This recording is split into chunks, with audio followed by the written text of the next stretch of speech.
पहले ये सोचने की जरूरत है कि क्यों राहुल गांधी ही इसके पीछे पड़ा हुआ है प्रधानमंत्री बनने के लिए। क्योंकि उसको पता है कि हमारा खानदान ही जो है प्रधानमंत्री बनने के लायक है।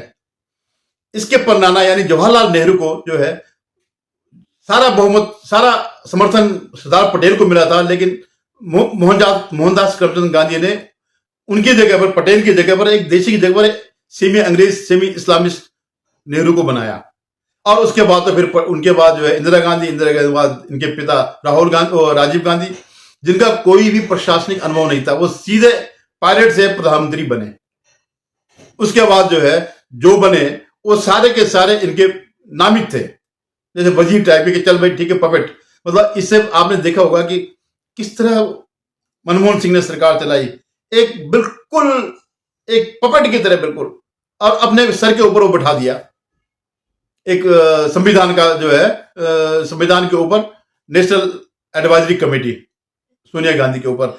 तो संविधान का तो सबसे बड़ा दुरुपयोग ये हुआ, सबसे बड़ा अपमान ये है कि आपने भारत के चुने हुए जैसे भी थे मंत्रिमंडल, मंत्री, प्रधानमंत्री के ऊपर एक और कमेटी बना दी, जिसके किसी के प्रति कोई जवाबदेही नहीं है। कम से कम जो सांसद हैं उनकी तो जवाबदेही है, लेकिन ऐसे लोगों को आपने वो कर दिया, एक ऐसी कमेटी बना दी। और वो किताब लेके घूमता रहता है कि संविधान संविधान। अरे भाई, संविधान तो सबसे ज्यादा तुम्हारे घर नहीं तोड़ा। और मजेदार बात यह है कि जब लोकसभा चलने की स्थिति आई, उसमें एक विषय ये भी है, संविधान पर बहस 2 दिन का जो है। आप देखिएगा इनके कपड़े उतर जाएंगे जब संविधान की बात होगी, क्योंकि संविधान जितने भी टूटे हैं, जितने भी दुरुपयोग संविधान का हुआ है, वो कांग्रेस ने ही किया है। अब कांग्रेस की स्थिति ये हो गई है, कांग्रेस के बजाय राहुल गांधी की स्थिति यह हो गई है कि वो बिल्कुल पागलपन सा उस पर छा गया है, मानसिक संतुलन पूरा बिगड़ गया है। लगातार हो रही हार से वो इस कदर बौखला गया है कि जनता को ही गालियां देने लग गया। जनता को ही गालियां दे रहा है। अब आप कहें कि जनता को कब उसने गाली दी, तो मैं बताता हूं। महाराष्ट्र का एक जो प्रभावशाली नेता है भाई जगताप, वो खुलेआम चुनाव आयोग को कुत्ता बोल रहा है। और आप जानते हैं चुनाव आयोग क्या है, सिर्फ चुनाव कंडक्ट करता है। जो कुछ भी जनता का फैसला है, जो उनका वर्डिक्ट है, जो उनका जनादेश है, उसको सामने देता है, उसको जनता के सामने रखता है, उस पर निर्णय लेता है। तो ये सीधे सीधे वाया चुनाव आयोग ये गालियां दे पड़ रही है जनता पर। इससे पहले मैं आपसे इस बारे में ज्यादा विवरण दूं, इसका विश्लेषण करूं, आपसे निवेदन, आप मेरे इस चैनल को सब्सक्राइब करिएगा, शेयर कीजिएगा और अपनी राय जरूर व्यक्त करिएगा। धन्यवाद। तो जो ये भाई जगताप ने जो कुछ भी कहा, उसके पीछे क्या है? क्योंकि कांग्रेस में कोई भी नीतिगत फैसले, क्योंकि ये एक नीतिगत फैसला है, बगैर राहुल गांधी के इजाजत के कोई नहीं ले सकता है। जब ऊपर से हाईकमान से आदेश आता है तब जाकर के ये सब होता है।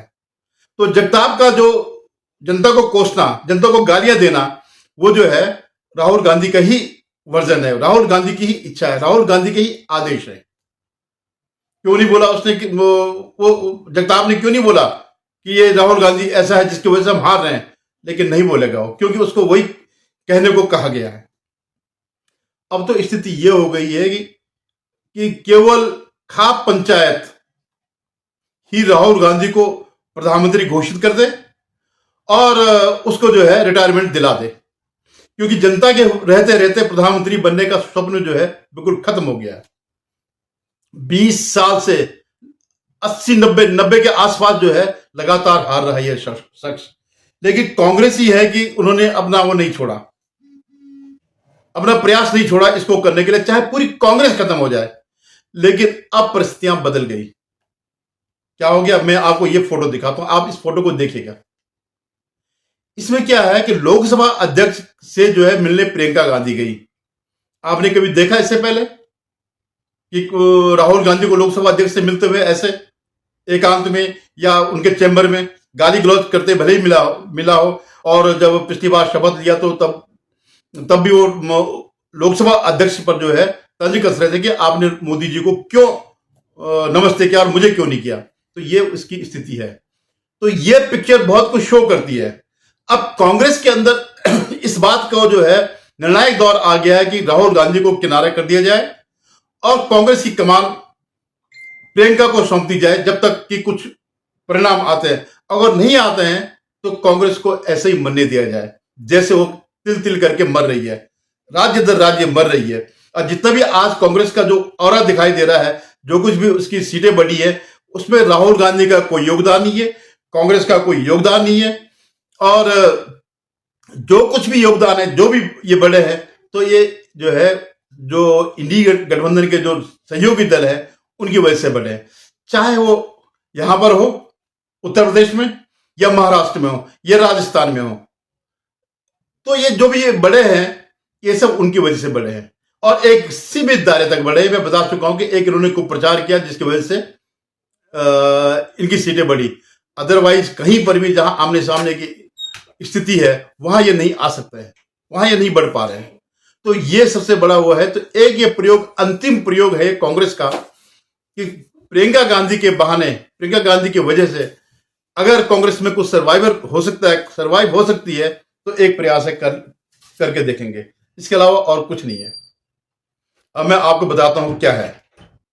अभी कुछ दिन पहले कांग्रेस वर्किंग कमेटी की मीटिंग हुई थी जिसमें सारे दुखड़े रोए गए थे कि समीक्षा की गई थी कि किस तरह से कि पार्टी को रिवाइवल किया जाए और क्या वजह है हमारे हारने की। अब क्योंकि राहुल गांधी ही पूरा जिम्मेवार है तो डायरेक्टली उसे नहीं कर सकते हैं, तो उन्होंने ईवीएम को दोष दिया और चुनाव आयोग को दोष दिया। और जो खड़गे जो इनके अध्यक्ष हैं, उन्होंने कहा कि भाई हम लोग संगठनात्मक रूप से क्यों नहीं कर रहे, अपना संगठन मजबूत क्यों नहीं कर रहे हैं। तो कौन करेगा? बीजेपी वाले करेगा। तुम अध्यक्ष हो, तुमने करना है। राहुल गांधी सर्वेसर्वा है, उसने करना है, या जो आपके पदाधिकारी हैं वो करेंगे। कोई बाहर का आदमी आके थोड़ी करेगा। तो वो समझ चुके हैं कि हमारा संगठन सड़ चुका है, खत्म हो चुका है। The CWC also accepted that the party performance, as indeed that of its MV allies in Maharashtra, has been inexplicable and is in fact shocking. The electoral outcome is beyond normal understanding. It appears to be a clear case of targeted manipulation. CWC expressed its hope and confidence that the Congress President will complete the detailed state-wise review soon and take the necessary follow-up action, particularly in relation to organizational matters. This matter need urgent attention both at the AICC level as well as in all states. That CWC calls upon the INC organization at all levels to summon the maximum strength and resilience at this juncture. There is no reason to get disheartened or panic. We must persevere with the renewed determination and resolve. और दूसरी बात, कोई क्यों साथ देगा संगठन में? कांग्रेस के साथ आज की डेट में सिर्फ वही लोग हैं जिनके स्वार्थ हैं या जो बीजेपी के खिलाफ है। दूसरी तरफ आप बीजेपी को देखिए, उसके जो वो हैं कार्यकर्ता उतने नहीं है जितने कि समर्थक हैं जो निस्वार्थ भाव से उनके लिए काम करते हैं। चाहे वो सोशल मीडिया में करते हो, मीडिया में करते हो, लेखन में करते हो, पत्रकारिता में करते हो। पत्रकारिता में तो कर नहीं, लेकिन जहां जहां भी हो सके भाषणों में करते हो, हर जगह जो है वो इस बात को करते हैं, वो इस बात को बीजेपी को सपोर्ट करते हैं, जबकि वो जानते हैं कि बीजेपी कभी उनके काम नहीं आएगी व्यक्तिगत तौर पर। इसके उलट कांग्रेस है, जहां जहां सरकारें हैं इनकी बन जाती है, वहां पर फिर रूट खसोट शुरू हो जाती है। अब मैं आता हूं कि जो इंडिया अलायंस है वहां पर स्थिति क्या हो गई आज राहुल गांधी की। असली मुद्दा यह है, इन्होंने अभी लोकसभा को रोकने की बार बार कोशिश करी, ईवीएम पे वो हल्ला मचाने की शुरू करी, चुनाव आयोग पर शुरू करी कि किसी तरह इन मुद्दों को लेकर के जो है संसद को न चलने दी जाए। लेकिन इंडिया गठबंधन के अंदर से जब इन्होंने संसद के बाहर प्रदर्शन किया ईवीएम के खिलाफ, तो वो लोग नहीं आए, इंडिया गठबंधन के ही घटक दल नहीं आए इसमें, क्योंकि वो जान चुके हैं कि वो किस मुंह से बोलेंगे।